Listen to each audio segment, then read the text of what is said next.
very excited, and to all the participants, today we have a very strong and amazing set of line of speakers who have taken time out to discuss with us how do you transform, how do you first grow, survive, how they have managed to grow, survive, and how do you, build a strong digital DNA and growth and transformation. And I'm very excited to introduce to you all the speakers. One, of course, Sudhir, sorry, but I know you very well, so I'll begin with you. Sudhir Nair, he's from Cisco, but most he heads the sales in Cisco, but more importantly, I think to me, he's one of the biggest representative of how do you build an extraordinary high growth teams, and how do you build very transformative and very successful result oriented sales organizations and results. So Sudhir, thank you so much, and I know how actively you are working not just with enterprises, corporates, but also with startups. So thank you, and we have a lot that we will be talking to you. We also have with us Brian, and Brian heads BIAL, and we all, whoever, and I'm assuming all the participants and everyone who is here would have experienced BIAL, Bangalore International Airport, and it doesn't need any introduction. And I'm very excited that he's taken out time to be here. It's the DNA and lifeline for most of us, and how they have reacted to coronavirus and what they are doing. Looking forward to talking to you, Brian. We also have Reynold Abel, and I hope, Reynold, I'm pronouncing your name correctly. He's from Hexaware, and Hexaware is, a name in the IT industry most of us would have heard of. But what is very interesting is that Hexaware has 50% of its staff, people, they work digitally, and they embraced this hardship, this unprecedented time like none other, and you have so many learnings that we can get from you, Ranat, and I look forward to talking to you. And of course, we have with us Vivek from NASSCOM. And NASSCOM, I don't want to waste anyone's time by introducing NASSCOM. We all know we are part.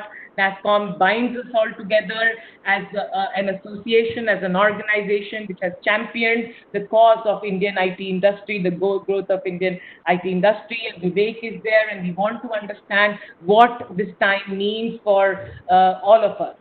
So with this, I hope I've introduced all the panelists, and I'm extremely excited because this is going to be an insightful, meaningful conversation that we are going to. Now I will go to you, Reynold. Tell us, and I'm also very curious to understand from you, because I run a digital business, very small, but run a very large IT company, and you had 50% of your workforce working digitally. What does that mean? And you also ensured that before the lockdown, your team was working remotely, and you are operating, from what I hear, in a very optimal way. How and how did you do this, and what did you do, so that we can all learn from you?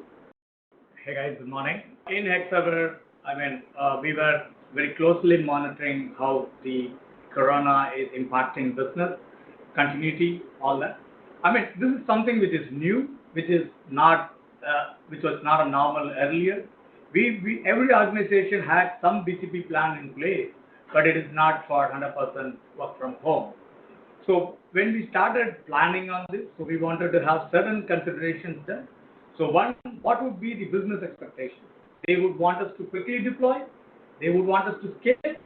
They want 100% employee to be productive, and the whole environment has to be secure. So what would an end user anticipate? So he would want to have an easy use. He would want to have a seamless access to all his tools, applications, data, and he wanted to be productive. So basically, nobody wants to have a different view of working when they do from work from home. So we have to go back to the drawing board, because we had infrastructures which can scale, but it's not of 100%, and it's multi-geography, not just one location within India or one country. So it has to, the solution what we wanted to build, it should be scalable, it should be secure, it should be faster so that we are onboarding users within hours, and the experience has to be simple. So we went back to the drawing board, and then we started quickly looking at, what all we have to do. So we quickly picked up what is the type of infrastructure we have invested for different customers. So then we broadly classified them into three major groups. Okay, so one set of people who access Hexaware or customer applications over internet using customer VDA, etc., or using a client-side VPN where they would just need an internet connection and they should be seamlessly connecting into customer. So then there is a subset of a user group where there is a lot of, sort of on-prem dependency. When I say on-prem dependency, that would be customer site-to-site VPN tunnels built across different premises what we have. It could be for primary connectivity, secondary connectivity, BCP connectivity, multi-locations, multi-country, all that. And we should also, and there are also certain customers where their whole environment is isolated. So even though the resources work from our premises, but the whole environment is managed by customers. Whereas we have some scope of managing, primarily we might be managing the MPLS link, the SD-WAN connectivity is coming in.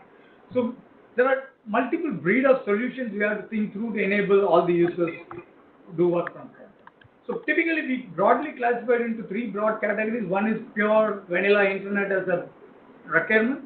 The second one where we would need to bang on our on-prem solutions to get their traffic routed, because within such a short notice it may not be easy for us to establish a different mode of connectivity to customer side.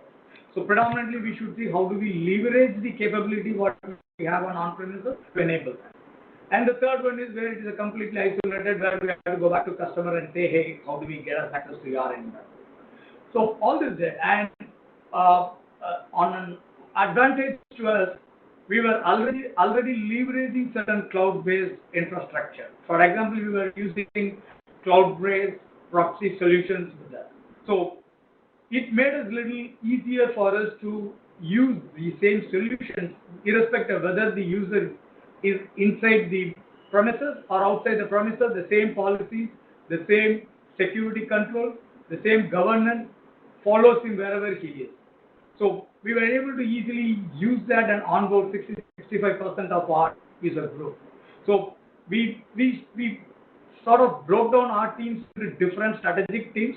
So certain group of guys started testing it to each and every project. I think we had to do around 600-700 projects migration.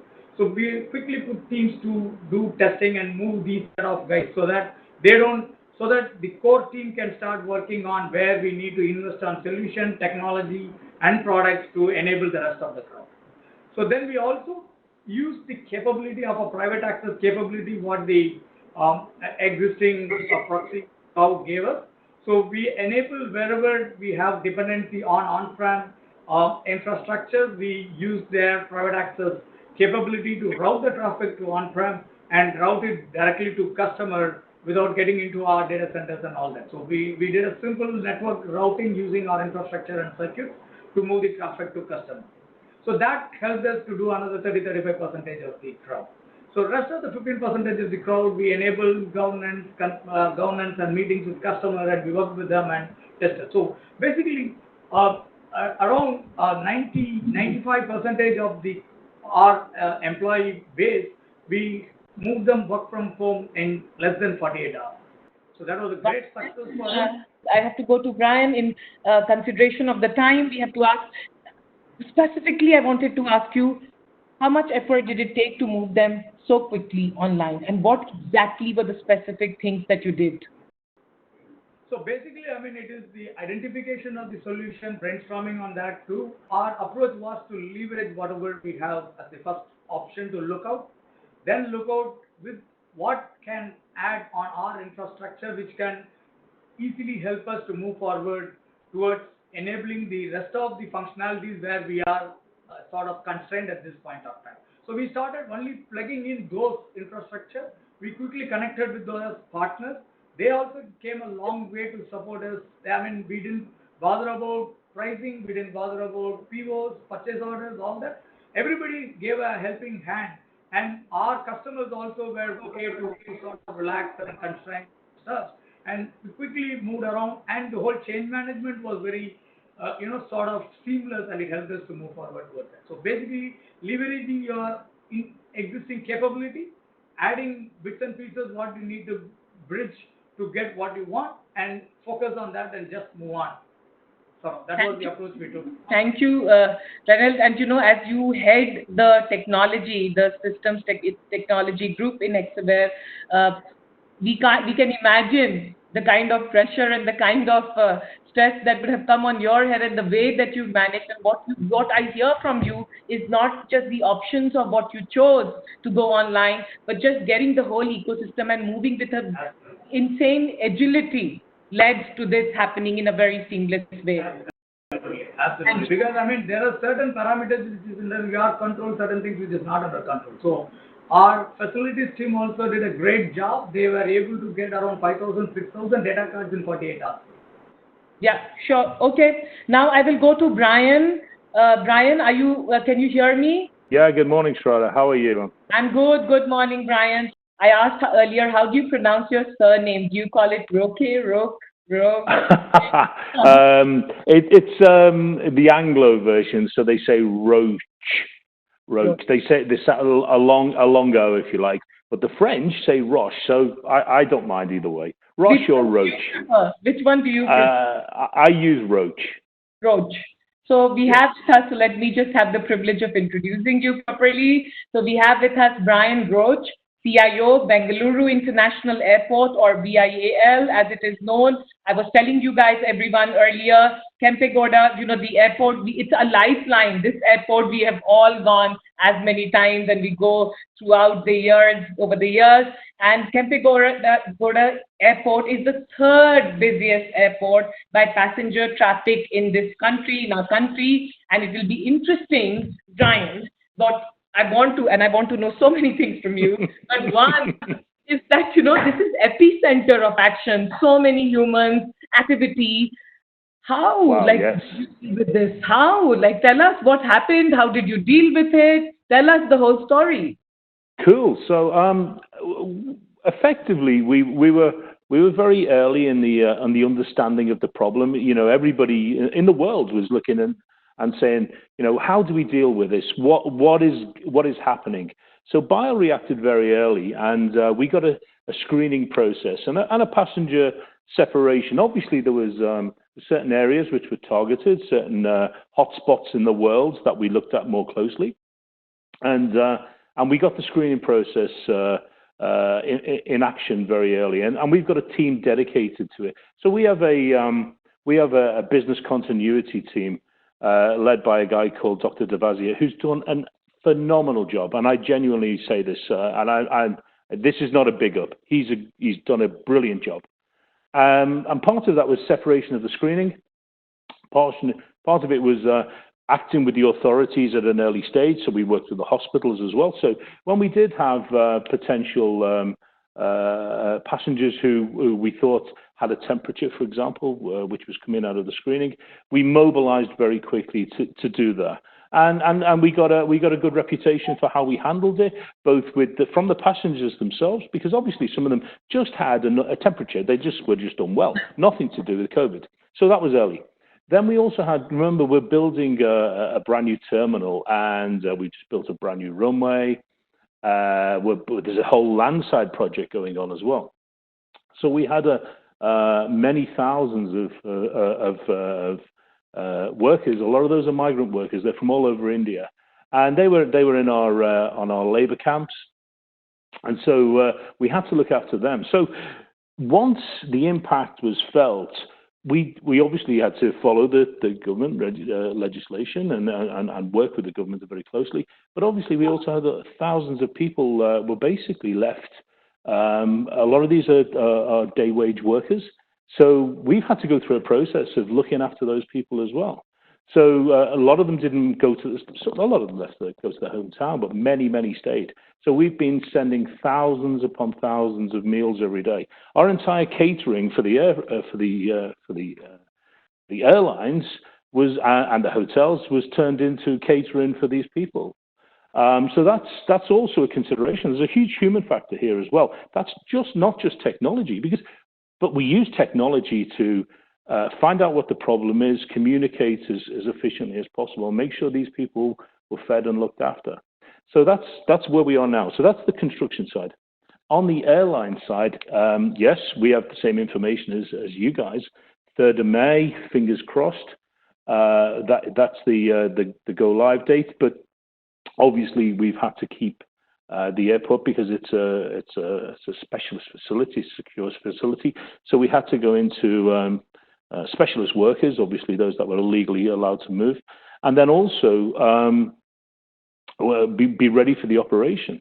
So part of this now is enhanced screening going forward. What are we going to do about that?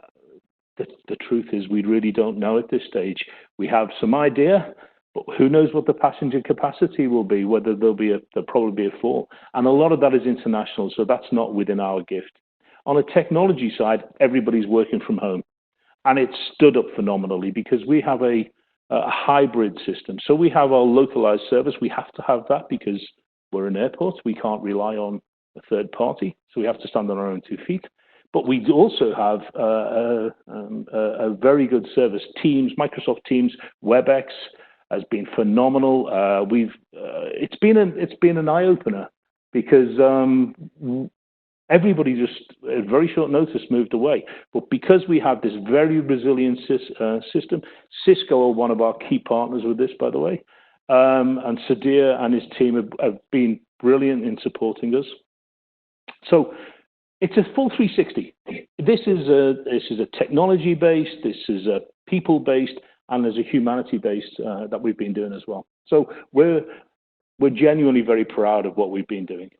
Brian, we are all also very proud because I think as I would say at least for the Bengaluru International Airport, the response and as a state and as a city, I think overall there is a positive momentum.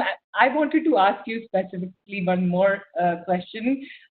World over people don't know how to deal with at least the situation you are in as a vial, right? As all the airports across, I'm sure in New York, in London, in Israel, in Singapore, everyone would be figuring what you are going to figure out, right? Like all of you have to decide because the scale and the momentum and the humanity that goes through airport is unprecedented.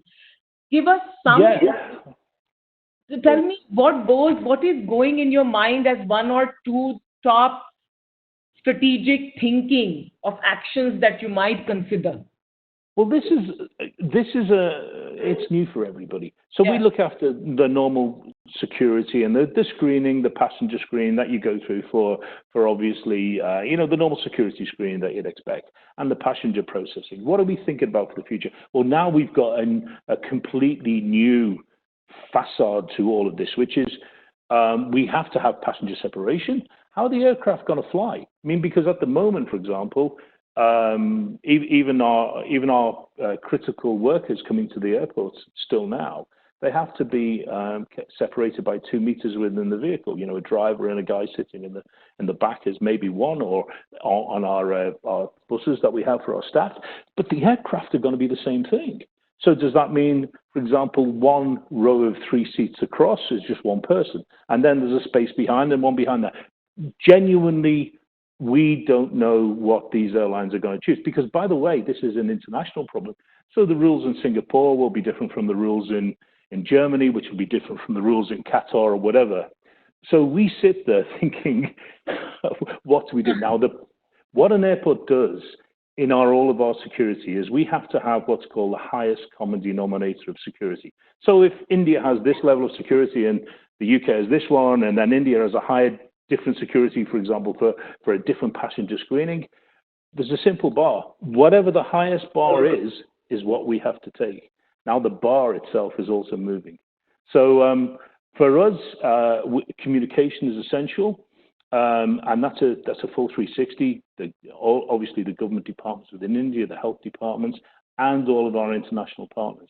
So we are avidly working to find out all of those particular rules and regulations for every other country, as well as ourselves here in India, and put the whole thing together as a process. That's how the airport's going to work moving forward. The highest common denominator. And one thing you can guarantee from ourselves is you will get the best and the highest quality of service. Difficulty for us is it may well be new to everybody, But new is change. Change is generally accepted. And what one of the other things we found with this is the Indian public, and obviously the other people who live and work here as well, because it's a multinational city. Everybody's taking the best approach to this. It's a real positive vibe that we get. So going forward, we find that highest bar and we're going to work to it. Brian, if I may ask, what's home for you? Where's home for you?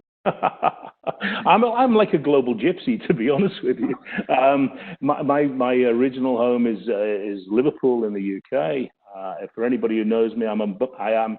That's the one thing that's in my heart. It's cut me through the middle. It says Liverpool Football Club. I'm a football fanatic. Yeah, I mean, I've been on the road for many years. So I've worked in New Zealand, Australia, America, the Middle East, and India is my home now because we're building one of the fastest growing airports in the world, one of the most dynamic. And by the way, and the Cisco guys who are on the call at the moment with us, they'll look at this and I hope they agree. We don't do things by half.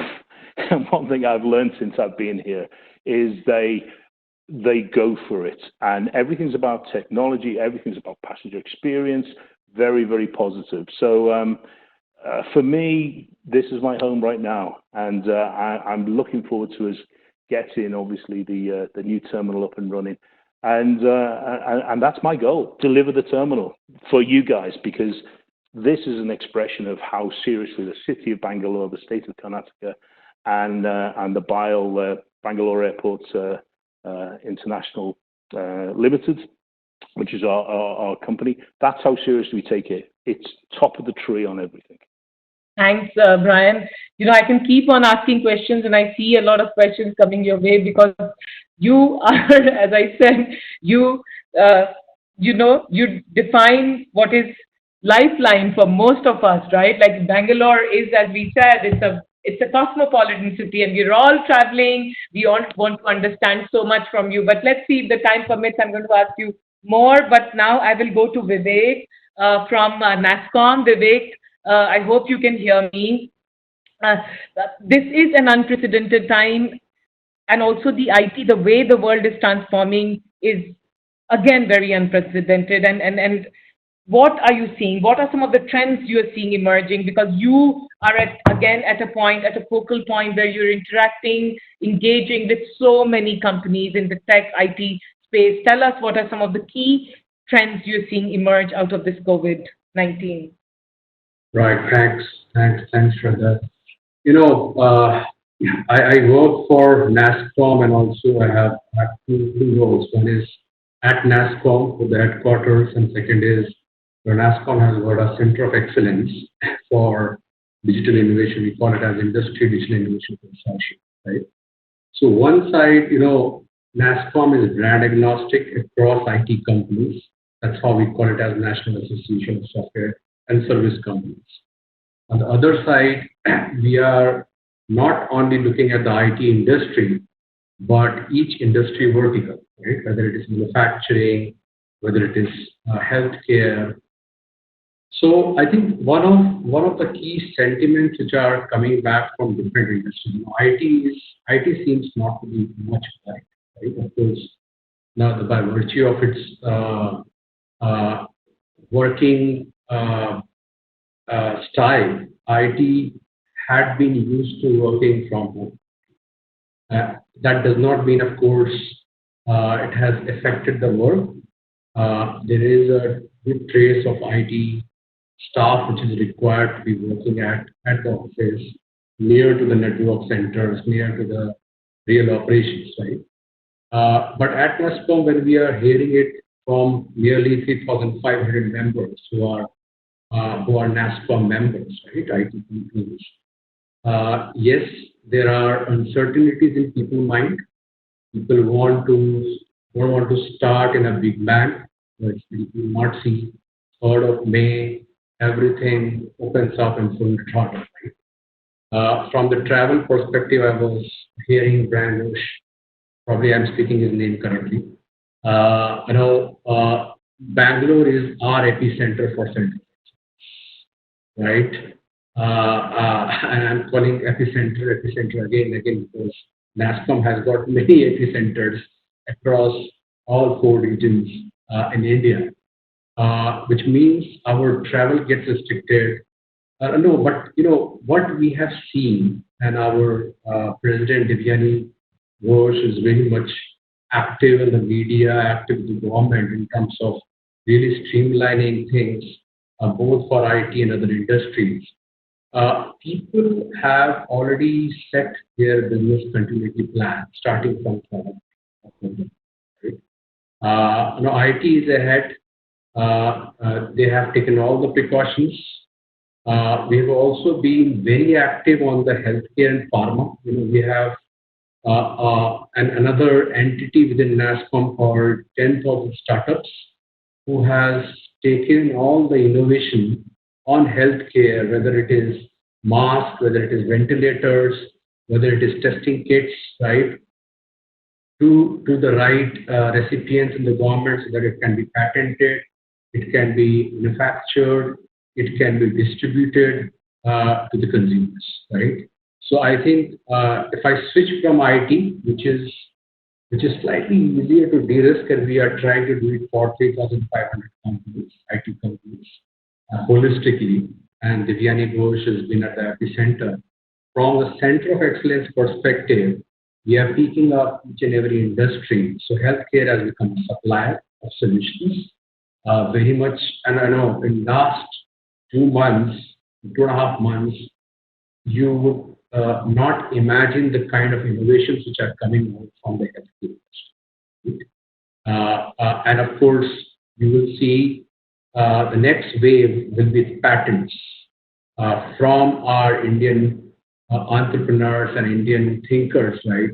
Or the people who are inventors, I would call them inventors, just pushing into the patent office. And that also means that it gets commercialized. So till now, innovation has been sitting inside the labs, right? Innovation has been sitting inside R&D centers. But this is the time when it has come out very bravely to fight against war, right? And it is on the road test. So that is first thing on the healthcare. We have a forum on healthcare, HIF, which is taking a very vital participation into the whole ecosystem. Then we have, yesterday I was in a call with the whole of the manufacturing industry nationally across India, right? And these are large companies, auto companies, small scale companies, micro SMEs, basically. The field of manufacturing companies, and I think all other processing and discrete industries have. We have very limited time, and I want to ask Sure. this because you are today, again, we are using the word epicenter very loosely because today in COVID world it means very different things, but you are today NASCOM, and your role specifically, you are engaging with so many companies and so many different trends. If you had to tell everyone who's watching and who will watch this video that one or two critical things that they should do in this world and post-COVID world, what would your advice be? Right, right. I think the first and foremost thing is have your BCP in place, a business continuity plan, and I think everybody is on the final state of their business continuity. It has to go on. So the business continuity and recovery plans has to be out with the right emergency response teams, right? This situation has come. It will relax. It might relax. We might have better results, but it might come back again. Let's not be very complacent, right? That's one. Second is, I think social distancing will become a new norm, and many new norms will come out, right? Whether it is working from home, whether it is kind of interacting and collaborating. So most of our interactions are going to be very much online, and it is getting really effective, right? Now, if we can do our seminars with 500 people on web, right? The game is changing, and like the video which we have right now, right? The video calling and video interaction, this has taken a very much a new form of the way of collaborating. Right? So both are positive. One substantiates the other. Right plan, and I think the right collaborating tools. And I think as leaders, we should always raise hope and uncertainties. There are people who are, of course, also propagating the uncertainties around. It's not being negative, but it's like fear of unknown. Right? I think that as leadership team, we have to just balance out all the things of the situation. Thank you. I think this is very, very useful, and I'm getting some comments also. People have sent that your answer is very useful. So thank you, Vivek. In the interest of time, I'll also go. Now, Sudhir, can you hear me, Sudhir Nair? Yes, Shradha, I Yeah, so can hear just you. again, I had quickly for everyone. Sudhir Nair is the managing director, commercial sales at Cisco, someone I hugely respect and helps. I've actually seen him hands-on how he helps people grow their businesses and transform their journeys. Sudhir, question to you. You are, Cisco, sorry, but I'm going to say Cisco and WebEx is getting so much of attention. Suddenly, WebEx is being used. And also, you have a lot of unfair advantage because there are a lot of negative things being heard around other platforms, right? And I can see on social media and everyone, people have become very negative about other platforms.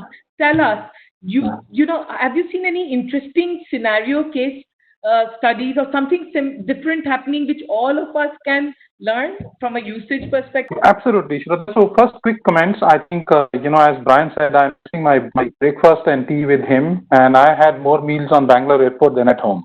So it's the first time 5 weeks I'm at home, and neither my family is used to it, nor I am. So I'm really looking forward when can we meet Brian and all our customers face to face.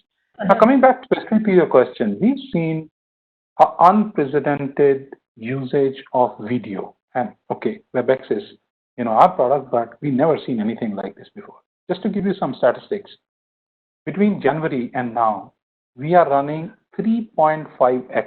Let me repeat, 3.5x load worldwide on WebEx. Right? Now, obviously, some of the examples, as Brian said, Hexaway said, they all use for corporate use. But let me just talk about few examples which are very fundamental. I got a call from one of my friends, and I thought she wanted some help for her organization. He said, "Look, I am part of my church organizing committee. We want to do our next mass on WebEx. So can you help us to enable? We have 800 users." I have to Trust stop. me, we could. Wow, wow! Yeah. I have to interject a wow over here. It's very new. Right. Yeah. Look, that is for us life, right? And we did this. And for us, it was just giving a license. But look at the impact of this: 800 people praying, right? And I have tons and tons of examples like that. I have 60,000 students in a local institute who are all studying using WebEx. And this is really the new India. So those are the things which are very heartwarming for us. Right? And I also want to add one or two more examples to what we heard from other speakers. For us, Cisco stands for, and our whole architecture is in our name. C stands for connected, I stands for integrated, S stands for security, and O stands for always on. And that is the architecture that we implemented. So for us, before the lockdown, 40-50% of our teams used to work from home on a Monday or Friday. And we were absolutely prepared for it. It took us 2 hours to make it 99%, if not 100%. And that's the beauty of an architecture if you put it together. And I'll give you another example. We had few hundreds of new employees joining us in the last 6 weeks. We made sure not even one of them has been told to wait. All of them have joined. At some places, we could not ship even laptops because of the constraints. We told them, bring your own device, and our IT worked overnight to say, we will make your device secured and use that, and you can use it in 1 hour's time. What used to happen face to face, everything has been shifted to remotely. And I think lastly, I say, as Brian said, I think we've seen unprecedented collaboration between our customers, our partners. Everybody has come to the party and say, look, let's turn around. I just want to add one more example, last example from my side. And this is where the government and NASSCOM comes in.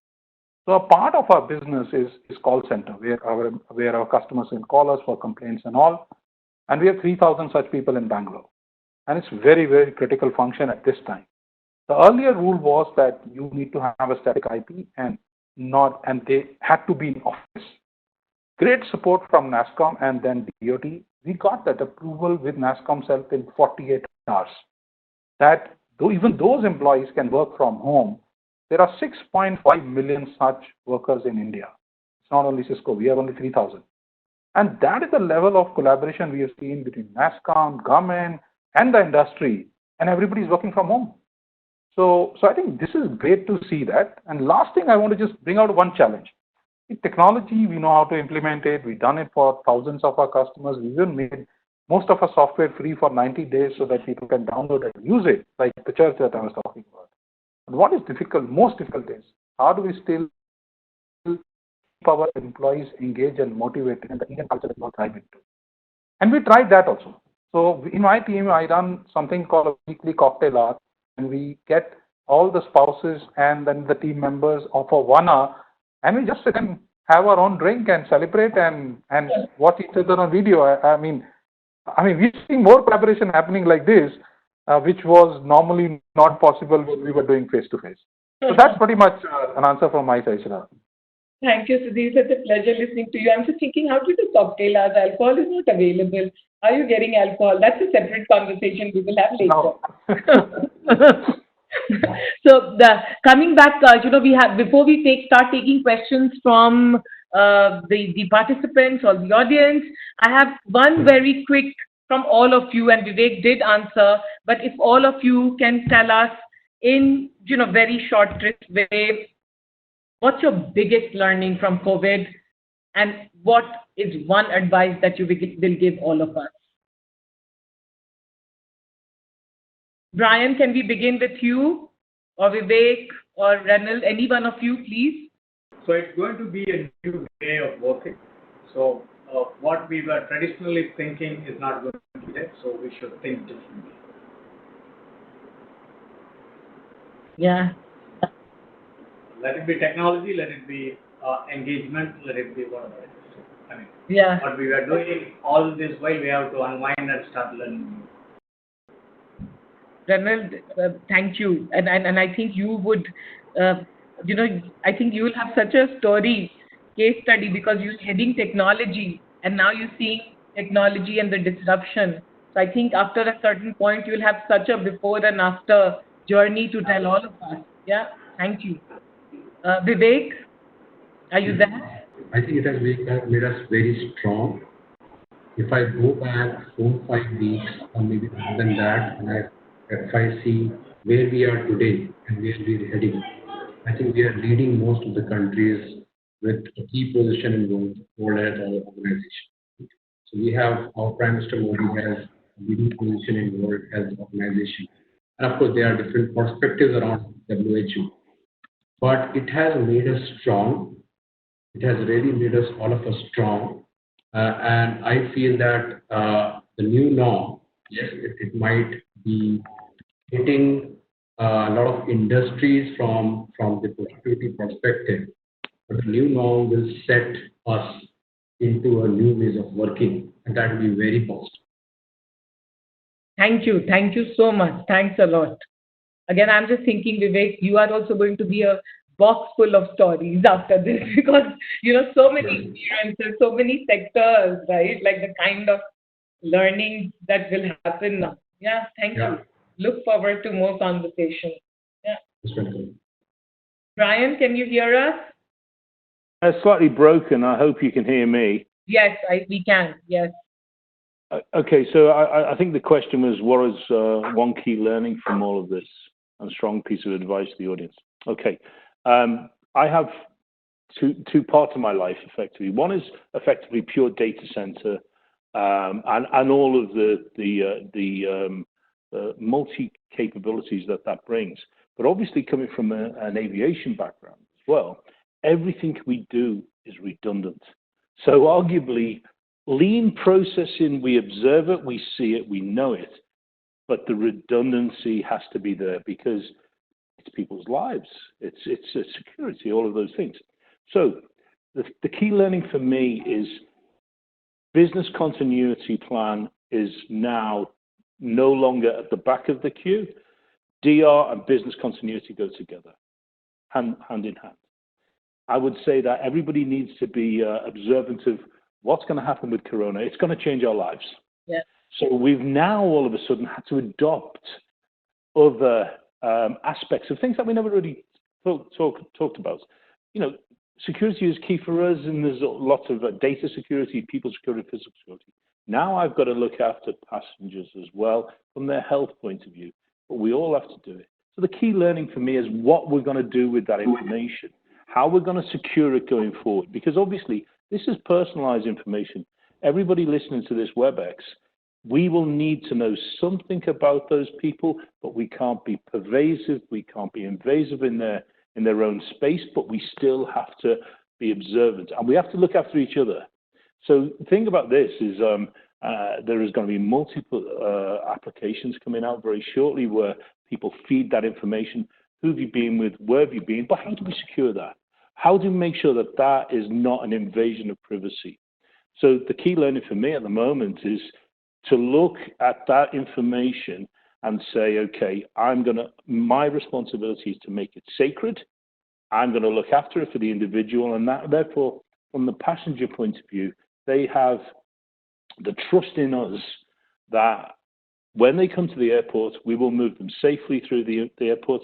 But what we will do is we'll do it securely, and then if they want us to look after their data, we're going to look after it. If they want us to destroy that data information, then as long as it's government policy, we can do it. We'll get rid of it. It's a completely different aspect, and it's a piece of thinking that we never really had to do before. So that's for me is the new learning, let's say, of what we're going to have to do. What that information that going forward is going to challenge us, and how we look after it, and we look after the customer, the human factors, the social and data is secure, but at the same time we look after it as though we do a physical security on the passengers as well. The two go hand in hand now. You know, Brian, now that I hear you talking, I think this is going to be a huge different era, and it will require a different complete mindset and deciphering, right? What you're saying is data privacy of me as a passenger, plus taking care of my safety and taking care of my, and ensuring the safety of other passengers. How are you going to marry both the things? Yeah. Yes, yeah. And there's an argument that says whether your rights are more valid than somebody else's rights or my rights or whatever. The rights issue of personal privacy are now coming to the forefront now, because for everybody's sake, we have to be very, very careful as a society, and obviously as an airport as well. And I think that's going to take another level of thinking and broader thinking going forward. And that's not for me to decide. That is for me to have input, like your input is as valid as anybody else's. But at some stage or other, the governments of the world are going to have to find a way forward so that we can actually get back to where we were. How long that's going to be, nobody knows at this stage. But until we have a vaccine, for example, and I'm not going to go into all of that side of it because that's everybody reads it. There's too much news almost at the moment. But that information is going to come right in the forefront of everything we do. Yeah, and we're all waiting for that information to come, everyone across the world. Before we take the audience question, now we have 10 minutes. Last, quickly, Sudhir, you have to answer this because Brian raised a very important. There are so many dimensions to what he has said, but I'm going to pick one dimension to it, which is what we're experiencing currently. This whole conversation around security of this online interaction that we are having right now, right? Yeah. And one or two players have come under heavy flack because of the security loops, if I may say so. Tell me how secure. Of course, you're going to say good things, but you have to give me an honest answer. How secure is this infrastructure? How are you looking at security? Look, so we always looked at security in the way that there should be an integrated architecture. Every communication, every link has to be encrypted, and there has to be a very sound management of the data, which is customers' data, the way we manage it and who's allowed to access what. This is the basics of security. We always believe that that is something which is very, very fundamental. And I'll give you one or two examples of how WebEx is getting used now, which we never seen before. See, the most important or most confidential meeting for any customer is their board meeting, because you discuss about your strategy and you take very important decisions. We are running today board meeting of at least 20 banks on WebEx, which had never happened before. They always will meet face to face, but now, and we have people stand by just to make sure that everything goes on fine. We have the G20 summit, which happened on WebEx. We have the Prime Minister of Bangladesh and India using WebEx. Look how more important it can get to be. So as Cisco, we understand our responsibility, and we know that this is very, very serious communication business. So we always had that security. We further augmented it, and more importantly, we worked in the back end to make sure that 3.5x load could just be managed in the period of 2 weeks. We didn't stop there. We said we'll still give the software free because a lot of them have to use it for 90 days. And that is a commitment that we can stand for, and we will continue to stand for it. Wow. Okay. I think just a small comment there. WebEx has been a great experience, and I'm just imagining that we'll have a 5D experience soon on this. Yes, yes. And Shradha, I just wanted to add one more small thing, last comment from me. I firmly believe that businesses will have to rethink, and when they come, not incremental, and say, my business has completely transformed. I might be running for 15 years, but I have a startup now from tomorrow. That's how we should approach our business. And personally, on one thing, I took 2 hours of my commute time got saved thanks to the lockdown. I decided that I want to invest that on myself. So that is my biggest learning after working for 30 years, and I am going to try my level best to have that 2 hours to myself. Because there is no going back on this.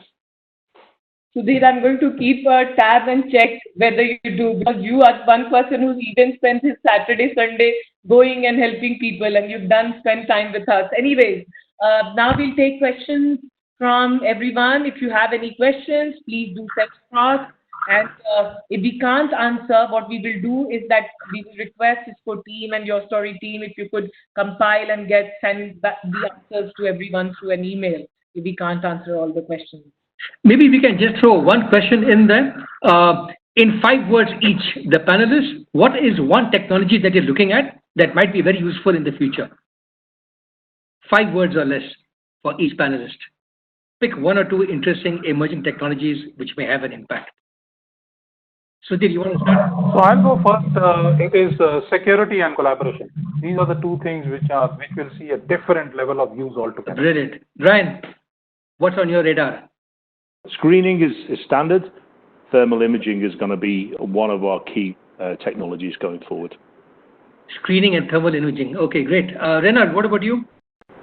So I would again go back to what Sudhir said. I meant security, but earlier security was more on perimeter security and securing certain perimeter. But now it's going to go end user security and end user computing device security. So the focus of security may shift. Okay. Vivek, you want to add something? Yeah, I think since NASCOM has been working on that, all workplace precaution-related aspects, which is now we have seen apps and a lot of other technologies in the healthcare, which allows you to do screening and also track the social distancing, right? That will become a new norm, right? Whether it is airports, whether it is office, whether it is commuting on metros, you would see we becoming Japan very soon. Great. Over to you, Shradha. Yeah, Madan, you didn't ask me, but I also have an answer. Privacy and surveillance. I think after this, we have to be very mindful of the surveillance and the power the governments world over will get over us. And also, what does it mean for individual privacy in a world where we have to take care of each other and ensure that, my mistake doesn't lead to collective demise of 100 people. So it's going to be a very ethical technology and human and leaders challenge that we will all be grappling with.